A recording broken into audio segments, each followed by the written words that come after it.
तीन दामाद की सास पार्ट 2। अब तक आपने सुना कि कावेरी जी अपनी तीनों बेटियों ईशा, मोहिनी और सुहाना की शादी तीन घर जमाई लड़कों के साथ करवा देती है।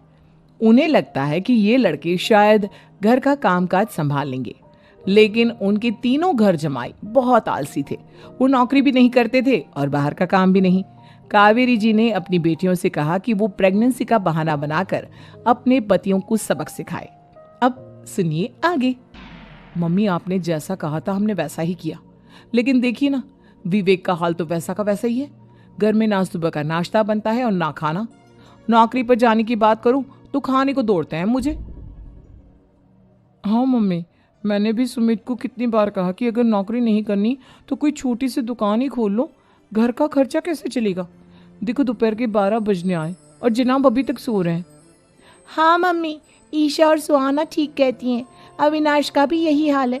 जब मैंने अपनी प्रेगनेंसी के बारे में कहा तो मुझसे कहने लगा, अरे दूसरी लड़कियां तो 9-9 महीने तक नौकरी करती है, बस डिलीवरी के टाइम छुट्टी लेती है।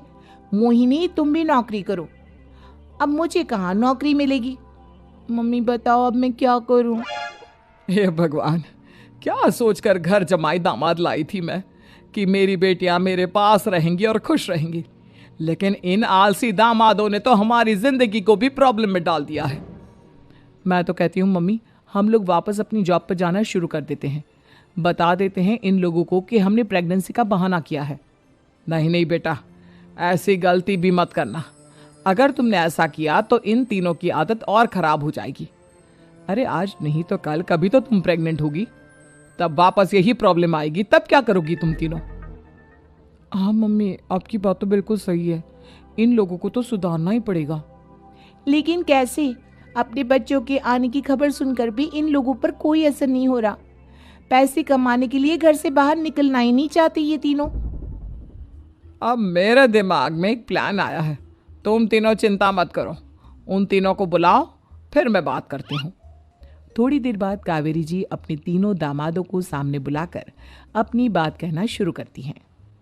अविनाश, सुमित और विवेक, देखो बेटा, मैं ना तुम तीनों से बड़ा प्यार करती हूँ, इसीलिए तो तुम्हें घर जमाई बनाकर रखा है मैंने। अरे मम्मी जी, सीधे सीधे कहिए ना, क्या बात है? प्यार तो हम भी आपको बहुत करते हैं।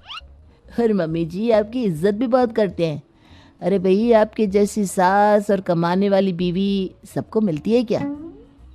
हाँ मम्मी, विवेक और सुमित ठीक कह रहे हैं। आपकी बेटी से शादी करके मेरी तो जिंदगी ही अच्छी हो गई है। जानती हूँ मैं, और ये भी जानती हूँ कि तुम तीनों अपनी अपनी बीवियों से बहुत प्यार करते हो। बेटा, बात ऐसी है कि हमारे कुल गुरु ने कहा है कि प्रेग्नेंट होने के बाद मेरी तीनों बेटियां शुरू के 4 महीने हमारे गांव में जाकर रहेगी, जहां मेरे चाचा जी रहते हैं। अरे लेकिन क्यों मम्मी, गांव में जाकर रहने की क्या जरूरत है इन तीनों को? वो क्या है ना बेटा, हमारे परिवार को एक श्राप है। अगर मेरी बेटियों ने यहाँ पर बच्चा पैदा करने की कोशिश की तो उनके बच्चों को कुछ भी हो सकता है। इसलिए अब से लेकर 4 महीने पूरे होने तक इन्हें गांव वाले घर में रहना पड़ेगा। हाँ, तो इसमें प्रॉब्लम क्या है मम्मी जी? हम भी वहाँ जाकर रहेंगे, पिकनिक मनाएंगे। अरे भाई, बीवी जहाँ हम भी वहाँ। हाँ यार, आइडिया तो बहुत अच्छा है। शहर की ज़िंदगी में रह रहकर परेशान हो चुके हैं, अब कुछ दिन गांव में बिताएंगे। तुम लोग समझने की कोशिश क्यों नहीं करते? तुम में से कोई भी वहाँ नहीं जा सकता, और मैं यहाँ रहूँगी ना तुम तीनों के साथ। 4 महीने की तो बात है, उसके बाद ये तीनों ही लौट कर आ जाएंगी। ठीक है मम्मी जी, अब हमारे बच्चों का सवाल है तो ये तो करना ही पड़ेगा। कावेरी अपनी तीनों बेटियों को कुछ दिन के लिए घर से बाहर कहीं दूसरे शहर में रहने के लिए भेज देती है। कुछ दिनों के बाद, अरे मम्मी जी, बहुत दिन से पिज्ज़ा नहीं खाया, मंगवाइए ना। क्या बताऊं बेटा, पहले तो बेटियां खर्चा दे देती थी क्योंकि उनकी नौकरी थी, लेकिन अब तो मेरे पास पैसे ही नहीं बचे।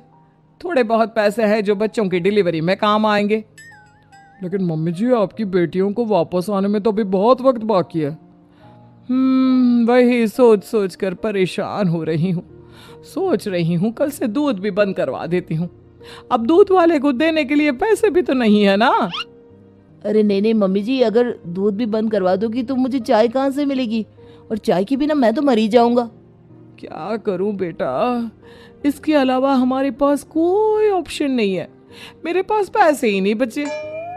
इस तरह कावेरी जी धीरे धीरे अपने तीनों दामादों को पैसे देना बंद कर देती हैं और घर में खाने पीने की चीजें लाना भी बंद कर देती है। अब वो तीनों बुरी तरह से परेशान होने लगे थे और इसलिए एक दिन तीनों प्लान करके घर से बाहर निकलते हैं और बाजार में जाने के बाद, यार अच्छा खाना खाए हुए कितने दिन हो गए, पता नहीं कब अच्छा खाना मिलेगा। हमारी बीवियों के जाने के बाद तो हमारी हालत भिखारियों जैसी हो गई है यार। कुछ भी हो, मुझे तो आज पिज्जा खाना ही खाना है। जेब में 1 रुपया नहीं और पिज्जा खाएगा, कहाँ से आएंगे पैसे? अरे देख वहाँ सामने बोर्ड पर क्या लिखा हुआ है, कंप्यूटर पर काम करने के लिए एक आदमी की आवश्यकता है। भाई मैं तो जा रहा हूँ, काम करूँगा और शाम तक पैसे लाकर आराम से पिज्ज़ा खाऊंगा। जा जा, तुझे कोई काम नहीं देने वाला, हम तो घर जा रहे हैं। चल भाई सुमित। सुमित और अविनाश वहाँ से चले जाते हैं और विवेक उस कंप्यूटर शॉप पर सारा दिन काम करके 5,000 रुपये कमा कर घर लौट कर आता है और अपने खाने के लिए अच्छी अच्छी चीज़ें भी लेकर आता है। ये देखकर विवेक और सुमित के दिल में भी कुछ पैसे कमाने की इच्छा जागती है। अरे सुबह सुबह कहाँ चल दी है तुम? मम्मी जी एक बहुत अच्छी जगह मिली है, कंप्यूटर पर काम करने के 5,000 मिले थे कल मुझे। अगर रोज काम करूंगा तो पूरे 40,000 की तनख्वाह। अरे वाह, ये तो बहुत अच्छी बात है दामाद जी, आपको जाना ही चाहिए। सुमित और अविनाश विवेक को इस तरह तरक्की करते देखकर परेशान हो जाते हैं और वो दोनों भी काम की तलाश में निकल पड़ते हैं। धीरे धीरे उन दोनों को भी काम मिल जाता है। अब कावेरी के तीनों दामाद छोटी मोटी नौकरी करके अच्छा पैसा कमाने लगे थे। एक दिन कावेरी उन्हें अपने पास बुलाती हैं।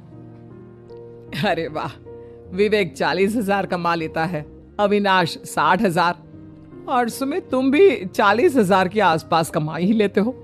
कुल मिलाकर तुम अच्छे खासे पैसे कमा रहे हो बेटा। हाँ मम्मी जी, बहुत मजा आता है जब महीने के एंड में मोटी रकम हाथ में आती है। पूछिए मत मम्मी जी, घर में रहकर रोटी बना बनाकर औरतों जैसा महसूस होने लगा था मुझे तो। हाँ बेटा, तुम तीनों की बात तो बिल्कुल ठीक है। और जानते हो, अब तुम तीनों की पत्नियां भी वापस लौट कर आने वाली है। लेकिन मम्मी जी अभी तो उन्हें गए सिर्फ 2 महीने हुए हैं, आपने तो कहा था वो 4 महीने के बाद लौट कर आएंगी। ऐसा कुछ नहीं है बेटा, मैं सिर्फ तुम तीनों को सबक सिखाना चाहती थी कि आदमी घर में बैठकर बीवी की कमाई खाता हुआ अच्छा नहीं लगता। इस दुनिया में हर इंसान को मेहनत करनी चाहिए, काम करना चाहिए, चाहे वो औरत हो या आदमी, ताकि अपने परिवार को संभाल सके।